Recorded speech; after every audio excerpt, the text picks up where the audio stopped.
ध्यान अगर है, एक माँ जब बच्चे से प्रेम रखती है, बच्चा लेटता है पास में, 1 साल का बच्चा है, बच्चे की गर्दन मुड़ गई, टेढ़ी हो गई तो गर्दन से आवाज आती है घुर घुर की, माँ की नींद खुल जाती है और गर्दन को सीधा करके फिर सोती है। लेकिन उसी समय बादल गरजता है, बादल गरजने की भी घुरघुराहट की आवाज आती है, पर माँ की चेतना सोते समय भी ये डिसीजन ले रही है कि ये बादल के घुरघुराहट की आवाज है कि बालक के गले की घुरघुराहट की आवाज है। सोते समय ये फैसला अंदर चल रहा है और सोते सोते भी उसका मन निर्णय ले रहा है कि बादल गरज रहे हैं तो उसकी आंख नहीं खुलेगी, और बालक की गर्दन मुड़ गई, घुरघुराहट की आवाज हुई तो आंख खुल जाएगी। जहां प्रेम होता है वहां वायरलेस तार जुड़े रहते हैं, बिना तार का कनेक्शन रहता है। तुम उसकी फिक्र करो और याद रखना, जो लोग दूसरों की फिक्र करते हैं ये कुदरत उनकी फिक्र करती है, ये कुदरत उनकी फिक्र करती है।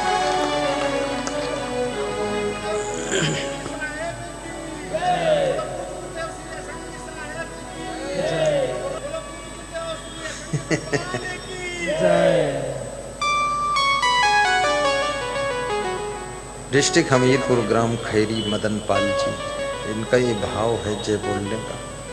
कोई ये मत सोचना गुरु जी इनका सिखाए के लाए, हम किसी को नहीं सिखाए, ये भाव से अभिव्यक्ति होती है।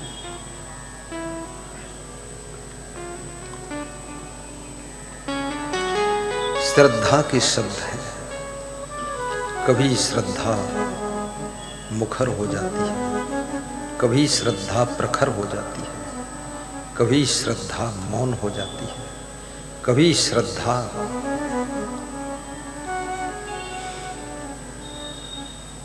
शांत हो जाती है, कभी श्रद्धा प्रेरक बनती है, कभी श्रद्धा अंतर्मुख हो जाती है, कभी श्रद्धा वाक्पटु बनती है, कभी श्रद्धा दूसरों के लिए संबल बनती है, संबल बनती है। श्रद्धवा लभते ज्ञानम तत्परः संयतेन्द्रियः ज्ञानम लब्ध्वा पराम शांति मचिरेण अधिगच्छति नहि ज्ञानेन सदृशम पवित्रम ये विद्यति। श्रीमद् भगवत गीता में भगवान श्री कृष्ण श्रद्धा का बहुत महत्व बताते हैं कि श्रद्धा आंख है, श्रद्धा सहारा है। संसार में जो तुम रिश्तों के बीच में एक दूसरे से लगाव रखते हो उसको प्रेम कहते हैं। जब किसी महान पुरुष के प्रति तुम लगाव बढ़ाते हो तो उसे श्रद्धा कहते हैं। और जब तुम भोग विलास की दृष्टि से किसी से जुड़ते हो तो उसे वासना कहते हैं। और जब आपका मन किसी कल्याण की राह पर चलने के लिए टिक जाता है उसे आस्था कहते हैं। जहां आस्था है वहां रास्ता है। आस्था पथ प्रशस्त करती है, श्रद्धा आपको प्रसन्नता प्रदान करती है। श्रद्धावान को ज्ञान होता है, श्रद्धावान को ज्ञान होता है। अपने माँ बाप से भी प्रेम रखना, अपने गुरु से भी प्रेम करना, अपने बच्चों से भी प्रेम रखना। प्रेम निष्काम हो तो फल सुखद है, प्रेम सकाम हो तो फल दुखद है। प्रेम निर्मल हो तो फल आनंद है, और प्रेम में मैल हो फल बहुत पीड़ा देता है। प्रेम को भी शुद्ध करना जरूरी है। प्रेम पारमार्थिक हो जीवन को धन्य कर देता है, प्रेम स्वार्थिक हो तो बंधन खड़ा कर देता है। और प्रेम पवित्र हो आपका कल्याण कर देता है। और प्रेम फॉर्मेलिटी का हो तो जीरो रिजल्ट लाता है। कितने लोग फॉर्मेलिटी का प्रेम करते हैं कि अरे मेहमान आ गए हैं, अब ठीक है चलो चाय वाय पिला देते हैं। बहुत मजेदार लोग हैं। किसी गृहस्थ के घर पर एक मेहमान आया तो उसने कहा कि आप पहली बार आए, बिना नाश्ता किए हम जाने नहीं देंगे। राजू आओ, अपनी मम्मी से कह दो चाय नाश्ता बनाए। तो उसने गया, मम्मी से कह दिया। आधा घंटा हो गया, बातें करते करते चाय नाश्ता नहीं आया, बातें चल रही। तो मेहमान बोला कि श्रीमान जी अब हम जा रहे हैं, समय नहीं है, अगली बार आएंगे चाय नाश्ता कर लेंगे। अरे नहीं, मेरे द्वार से आप भूखे चले जाएं, ये तो मेरे द्वार का अपमान है। राजू देखो चाय नाश्ता बन गया, तुम्हारी मम्मी तैयार कर चुकी है। राजू अंदर गया, फिर बाहर आया, बोला चाय नाश्ता पापा जी, वो दूध था वो लुढ़क गया, गिर गया, तो दूध फिर से लाना पड़ेगा। अच्छा तो जाओ दूध ले आओ। मेहमान उठकर खड़ा हो गया और अपनी गाड़ी के पास पहुंचा, बोला माफ़ कीजिएगा, हमारा काम बिगड़ जाएगा, आगे ज़रूरत है, हम बाद को दोबारा आएंगे, पी लेंगे आपके यहाँ चाय नाश्ता। बोले अच्छा दोबारा पक्का पीकर जाना पड़ेगा? बोले हाँ पीकर ही जाएंगे, खाकर जाएंगे। वो मेहमान विदा हो गया, 10 कदम चल के विदा कर दिया। फिर पति अंदर गया, अपनी पत्नी से पूछा कुछ चाय नाश्ता तुमने बनाया नहीं? तो उसने कहा हमने तो चूल्हा ही नहीं जलाया। तो पति पत्नी ने ताली बजाया कि यही होशियारी है, खिलाना कुछ नहीं है, फॉर्मेलिटी कर देना है। दोनों बेईमान थे। भगवान की बहुत पूजा करते हैं, मंदिर में घंटा भर बैठे थे, खूब बुदुर बुदुर करते हैं, राम राम राम राम राम राम राम, कृष्ण कृष्ण कृष्ण कृष्ण कृष्ण कृष्ण, परशुराम परशुराम। अरे राम कितने प्रेमी थे, राम कितने सेवक थे, थोड़ा सीखो तो जरा। जब मेहमान को तुम खिलाते हो, वो मेहमान नहीं खा रहा है, मुख तो मेहमान का है पर भोग भगवान का लग रहा है, ये याद रखना। श्वेतेश्वर उपनिषद का ऋषि कहता है कि अतिथि देवो भव, अतिथि देवता होता है। ये हिंदू धर्म की परंपरा इतनी श्रेष्ठ है, हिंदू संस्कृति इतनी वरिष्ठ है, श्रेष्ठ है, इतना सुपर है, ऐसा धर्म मैंने नहीं देखा। जो हिंदू धर्म में नियम संयम पवित्रता प्रेम है, सेवा भाव है। अब हिंदुओं में कलयुग में धीरे धीरे कमी आ रही है। एक तो ये रामायण भी नहीं पढ़ते, गीता भी नहीं पढ़ते, और पत्नी का नाम गीता देवी रखते, उसी के गीत सुनते रहते, और स्वयं का नाम मनमोहन है, सबके मन को मोहित करते रहते, और रामायण से बहुत डरते हैं। तो इसलिए सुख अगर है, संत मिलन सम गा दो, सुख जग नाहि, नहीं दरिद्र सम, दुख जग माहि। घर में दरिद्र हो, इससे बड़ा कोई दुख नहीं। सब्जी खरीदने के पैसे नहीं, चाय पत्ती लेने के पैसे नहीं,